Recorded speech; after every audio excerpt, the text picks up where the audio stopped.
talking about integrating the visual and the physical mechanics of the hitting swing. Please welcome Tony Abatini and Howard Johnson.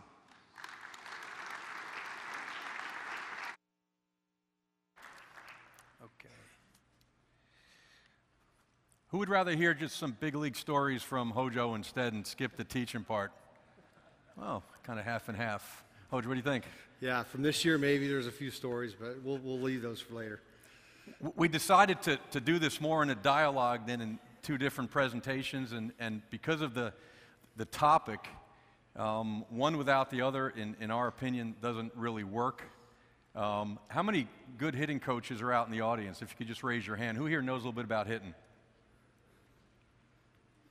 Well, some of you better hit some more clinic speakers because you got about 5 hands that are up. Who here understands the swing mechanics, right? Well, we got guys that are a little bit shy, Hojo. The swing's the easy part to teach. I think we would all agree. It's the other stuff that really becomes the issue. And if you think about it, and this is really the whole premise in the presentation, spin, speed, and location. What is it? Where is it? And when is it going to arrive? Because as a big league hitter and as a big league hitting coach, guys at that level, and those of you that teach at the college level, you are estimating time to collision. Because as we'll see later on, I know we want to think that we see the ball hit the bat, and we can do that in T-ball and Little League, but at the speeds that certainly the high school and the college coaches that are here, that decision has to be made certainly earlier than we think. Hojo, I'm going to throw the first question out to you, right? And I know some would say, you know what, I'll just take somebody with a good swing and figure it out. In my opinion, I'd rather have someone that has the eyes of a sniper, right? In your opinion as a coach, which one wins? Well, the answer for that question is neither. I don't want either. If a guy can't do either one of those, he's going to have a hard time playing baseball. From my perspective, from the swing, we can fix the mechanics. We can do those, so we can work on some things. We're going to show you some different drills and things that we do. But, you know, the perfect mechanics, if you can go up there and have them, and there are guys that I've seen in the low minor leagues in high school and college that have great mechanics, but they don't see the ball very well. They don't recognize the pitch. So they're at a big disadvantage. Then it becomes their talent and a lot of luck. And that's what you don't want at all in baseball, is try to minimize that luck factor. So we talk about mechanics. You want to go next one, Tony? We talk about the mechanics. I've kind of narrowed it down to 6 things called the Super 6. They're basic mechanical things that I look for. Tony and I have discussed them. We've watched a lot of video together. My time in the big leagues, I spend a lot of time with guys, and I've kind of narrowed it down. A lot of the other stuff that you'll see with hitting, to me, is more style. But it comes down to these 6 real basic things that I look for, and I try to keep guys on target and online the whole year if I can possibly help it. You know, and everything that we talk about here has a background with visual, okay, pitch recognition. That's very important because all these things here, they're designed to keep your head in a good spot so you see the ball well. Because if you're not seeing it well, again, like we talked about, great mechanics, you're going to fail. So transfer of weight from back to front, there again, it's a lot of it is, we're talking about going back, going to the front a little bit. It doesn't have to be big because we're not talking about lunging. We're just talking about a little bit of weight shift. And again, your head is important because if your first move is going to be away from the ball, then you're not going to see the ball very well. All right? Stride foot closed when you're swinging. When that foot is down, okay, we don't want to see guys open up that first foot. All right? I watched some video yesterday of some guys throughout the convention. You know, some of the tapes I saw a lot of hitters, that front foot is just wide open, and all that does is that takes you away from the hitting area. Again, that gets back to visual. All right? Hands slightly up before going down. Again, we're talking about being on a straight line. We're talking about, you know, not turning the shoulders. If the hands are going straight back, then your head stays in a good position and you're relaxed. Your shoulders are relaxed. Very, very important. Front side pulls the bat through. we want to be on a straight line, everything kind of going forward this way. All right? The reason I say this is because there's a lot of guys that want to teach, casting that barrel. They want to get the hands out there real fast, that top hand dominating. That barrel gets going real fast. You can't control it. And that gets you around the ball, and that takes you away from the hitting zone. These guys on the screen right there, if you look at their swings where their barrels are, they're all behind. But the barrels are in the hitting zone, okay? So you're going to have the ball back here, but the barrel is still further back. And that barrel is in the hitting zone right now. And the momentum that you carry through the hitting zone, the longer it is, the more power you're going to have. That's why these guys on that tape, on that photo, they drive the ball because the barrel is in the zone a long time, okay? Hands lead the barrel. They're above the ball throughout the swing. I hear a lot of coaches talking about get the barrel on top. You cannot get the barrel with a wood bat, especially, on top of the baseball. No one's going to hit like this, okay? I have not seen a video where I've seen a guy making contact like that. Every video, if you stop it, they all look like that. The barrel is below the ball, but the hands are above it, okay? That means when the ball is up high, you're going to have to get your hands up above that baseball. Otherwise, you are going to pop it up, okay? The body tilt behind the front side, we're talking about when you make your weight transfer and you make your swing and you're making contact, that your head and your body is behind your front foot, okay? That's going to eliminate the top half kind of carrying you past the point of contact. That's a head issue. It's a head issue. You're taking your eyes and you're taking the things that you need to hit out of the game if you got too much movement going forward or too much movement away from the pitch. Very, very important. My turn? Your Good. turn. Okay, let's go back to the other world. What do the good ones do? What do the great ones do? These are discussions that you should have with your hitters. And I'm sure there's other components of it, but the good ones at the high school level, how many high school coaches are here? Yeah.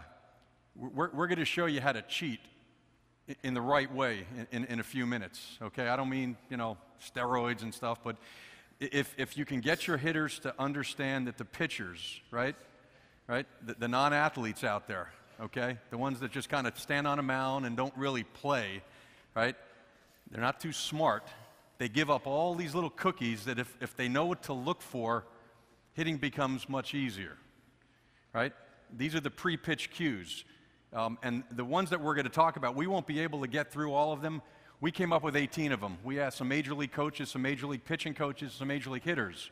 What are the things that you see that gives you the advantage? You need to see it sooner. Well, what does that mean? I know in the best of intentions as coaches, hey, you got to get a good ball to hit, you got to see it sooner. Let's give some definition to seeing it sooner, seeing it clearer, and certainly seeing it longer. We know from a mechanical standpoint, the longer we can see that ball, right, the better read that we're going to have it.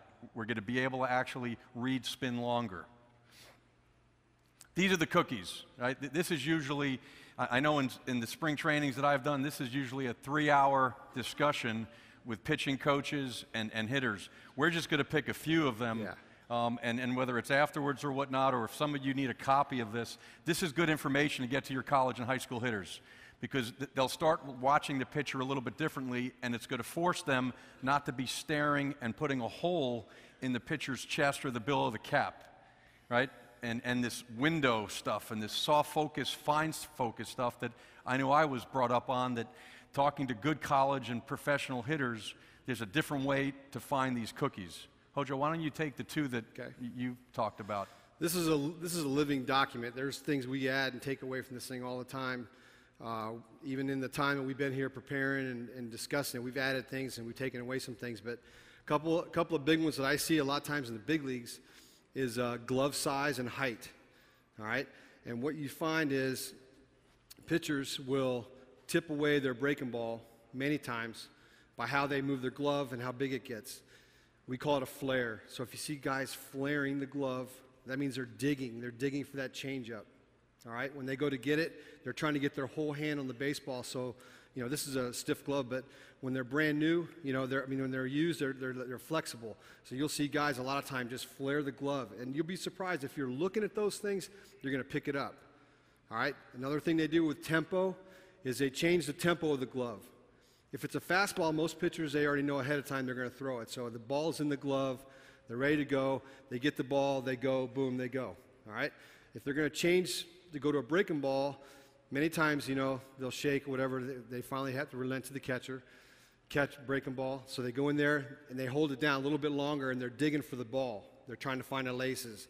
So you're looking for changes in tempo of how the glove goes up and down, or it'll go lower because the pitcher is trying to find that little bit of time to find the laces. All right, and I've seen this in major league pitchers, and I know that if I see it in the big leagues, I'm going to see it in college and high school. The other one I'm going to talk about is arm slot. You know, the important thing about arm slot is you have to know what exactly the guy's natural arm slot is. There are some pitchers who are very much over the top. So when they go to throw a pitch, they like to get that arm up. From there, if that's their fastball, they're going to vary many times on the breaking ball or the change. If they're going to throw a two-seamer, sometimes they'll drop it lower to try to get on the inside of it.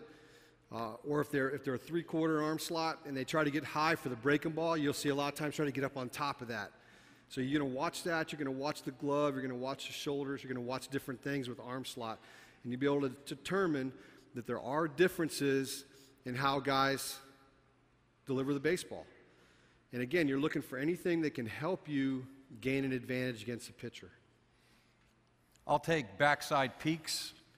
And again, once your hitters start realizing that this concept called open focus, which I know I spoke about a few years ago, right, all of a sudden you'll be surprised how much stuff, right, they'll see on some of these pitchers who come out and have, whether it's a bit of a wrap or somewhat of a hook as they're coming in. Probably the guys right over here have the best angle. As I come in, right, you're starting to see different grips, different flesh tones, as hitters talk about, on the backside. And obviously they start seeing more fingers. They start seeing the fingers up. Those are all indications that a different pitch is going to come about. The other thing that you'll see, and I see it a lot at the college level, are just the mannerisms of the head. Right? I'm going to throw this fastball, watch my eyes, and I'm ready to go. I come in again, breaking ball, changeup. I'm going to drop my eyes for a split second. I'm not real comfortable throwing that breaking ball 0-0. So I'm just going to drop my head, almost an indication of some body language. Eyes go down, and I'm going to throw. Your hitters need to be looking at that, right? If it's happening at the professional level, it is rampant in high school, and it's certainly available in college. So make sure that they understand there's probably more than are there. But at some point, and they're all self-explanatory, we don't have to go through rubber posture, okay, on the back leg. You got guys, I'm throwing this fastball. You'll see more knee flex. I'm going to throw my breaking ball. I'm going to stay a little bit stiffer on this backside because I need to be up on it. Will your hitters have an advantage if they have an indication that they know what's coming? And for your hitters to say, I don't want to know, smack them in the head, okay? They need to know, okay? That's a major advantage for them to know. You want to take any more, Hoj, or we'll go to the next one? No, I think it's important because you find out these things when you're watching the game. When the guys aren't hitting or whatever, they're in the dugout, they're watching the other pitcher. Very, very important that they realize that that's a big deal. I got to give love to Sean. You guys know Sean Green. Remember Sean Green with the Dodgers? Played with the Mets for a little bit. He was the absolute best at it I've ever seen. Him and Carlos Delgado, those two guys, they taught me a lot. You know, this is after I'm done playing. They're teaching me about reading pitchers. Open focus. This is not soft focus. This is fine focus. Not to say that those strategies don't work, but you need to tell yourself if you've got some hitters that look great in BP, that got big league swings but can't hit, you need to change maybe the way in which they're looking and how they're getting ready to hit. Open focus is about what snipers use, right? These are fighter pilots. In talking to some guys at the major league level, and you know, there's a picture there of someone that I know I learned a tremendous amount of visual information when I was with the Red Sox, Manny Ramirez. His famous quote, "It took me 3 years to figure this out. When I look at nothing, I see everything. When I look at nothing, I see everything." And we need a volunteer here to kind of explain this. Can you help us out, Coach, if you could? Yeah. Oh, you're going to stand over there. Okay. All right? Just make sure people can see. Coach, you're going to come right in the middle if you don't mind. Okay? Get a little closer. You go on the back side of them, all right? What I want you to do, right, if you could just put your hand up like you're getting ready to throw. I want everybody to get locked in on that hand. And the hitting coaches that are out here to talk about watch it out of the hand, watch it out of the hand, I want you to really pay attention, okay? Fine focus, really watching that ball, and as you can see some of the definitions of open focus, right? Replacing eye jumping with sweeping and scanning. The eyes work two ways. I can either connect dots and randomly poke holes in you, or I can take my eyes and sweep and paint and go back and forth. Here's what open focus is. Right? Looking straight ahead, everybody just kind of get locked in on his hand, right? Now I want you to switch out, and I want you to look at nothing, and you're going to have Howard with his right hand, okay, with his fingers, go through a little bit of a dance routine, and I'm going to take this ball and I'm going to move it. And let's see, particularly with the people in the middle, who can see all three things going on at the same time. And if you can help us out, Coach, every once in a while, just do this, okay? Just give us a little bit of a finger break, okay? So everybody get locked in on that hand right there, okay? This is where so many of your hitters are losing the battle early. Got to see the ball, got to see the ball, got to see the ball. The harder I look, the better I'll see. Wrong. The less they look, the more they'll see, right? Now let's switch out, and as our friend Manny said, look at nothing. Ready? Three guys start doing something. Look straight ahead, right? Don't look at me. You should be able to use your peripheral vision and see all the little things that are going on in the picture. Coach, thank you. All right? Now, why do we bring that up? At some point, you're going to have to ask your hitters what their strategy is, okay? And everyone's always looking for the magic bullet, right? The holy grail of hitting. I'm here to tell you that there isn't any. But probably the ultimate drill for this topic is a dialogue. Yeah. Hojo, if you could. Yeah, as coaches, you guys want to get the most out of your players. Have dialogue with them as much as you can. Your job is to know what they're thinking before they know what they're thinking. You have to be able to ask these guys these questions. You know, you can look at these questions in two different ways.